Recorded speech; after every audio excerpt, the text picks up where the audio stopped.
Hi, my name's Todd Bergen-Innigowan, and I've been farming in Picture Buttes basically my entire life. This is my first year back on the farm full time, and I look forward to farming with my dad and my uncle and my cousin. Okay, so on our family farm, we grow sugar beets, obviously, wheat, barley, some of those crops for seed. We grow hemp, fall rye for seed, seed canola, sometimes Timothy hay as well, and a variety of other crops that come our way. Misconceptions about farmers is that we're a bunch of old retired people that are just farming the land, and like old MacDonald had a farm, he's got some cows, he's got some crops, and he's got a few things, but that's definitely not the case anymore. The agriculture industry is thriving. Many people in my generation and my age group are entering into the industry of agriculture because it's an exciting time to be in farming. It's something that is advancing. There's lots of new technologies that are improving agriculture and making it more exciting for my generation, and something that can be sustained in the future for us to make a living for the rest of our lives. Some examples of how agriculture is advancing is things such as GPS. So in fields we have GPS in our tractors that allows us to drive straight and reduce the amount of overlap that we have in fields, making more efficient use of the inputs that we have. Another example is using grain sensors in our grain bins and monitoring moisture and being able to detect that and be able to better store our crops.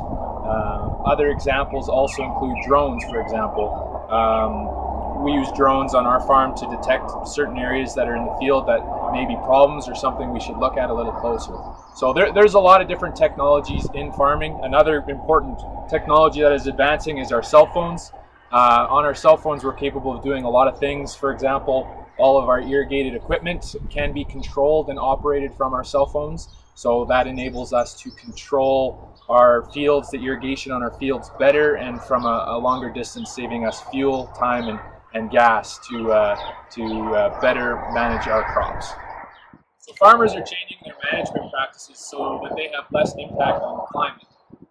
For example, farmers are using less tillage these days than they used to. So tillage being working the soil, cultivating it, same as rototilling the soil. And when you rototill or disturb the soil, it releases carbon into the atmosphere, and so that contributes to the greenhouse gases in the atmosphere and contributes to climate change. And so what farmers are doing are they are minimizing the amount of tillage that they use on their fields, and thereby reducing their carbon emissions from that piece of land. And also, by reducing their tillage practices, they're actually sequestering carbon into the soil as well, and that is also benefiting the climate by sequestering that carbon out of the atmosphere and putting it into the soil. So farmers are able to keep the prices of food down by being more effective with the inputs that they have. So using their land, their inputs such as fertilizer and other nutrients in the soil, making more efficient use of those inputs has allowed us to make per unit of food cheaper for the consumer. So on our farm, we grow genetically engineered sugar beets, and it has allowed us to greatly improve our efficiency in the fields and the production that we have in the fields as well. I can speak firsthand to pulling weeds when I was a very young kid. Before we had genetically engineered sugar beets, at that point in time, our fields would be ravaged with kochia and wild oats and other types of weeds, and it was my job as a child to go out and pull those weeds, those patches of weeds, and so that was not very enjoyable for me. So allowing us to use genetically engineered crops has better enabled us to control the weeds in our fields, and it has also allowed us to use less chemicals and less inputs in the fields. So before genetically engineered sugar beets, we used to have to cultivate the fields multiple times, releasing carbon into the atmosphere from the cultivation of the field, as well as using multiple other chemicals and a higher quantity of chemical than what we use right now. It has made us better farmers environmentally and has improved our yields as a result as well. So our farming operation, as being part of our farming operation, I look forward to expanding the size and the types of crops that we grow on our farm.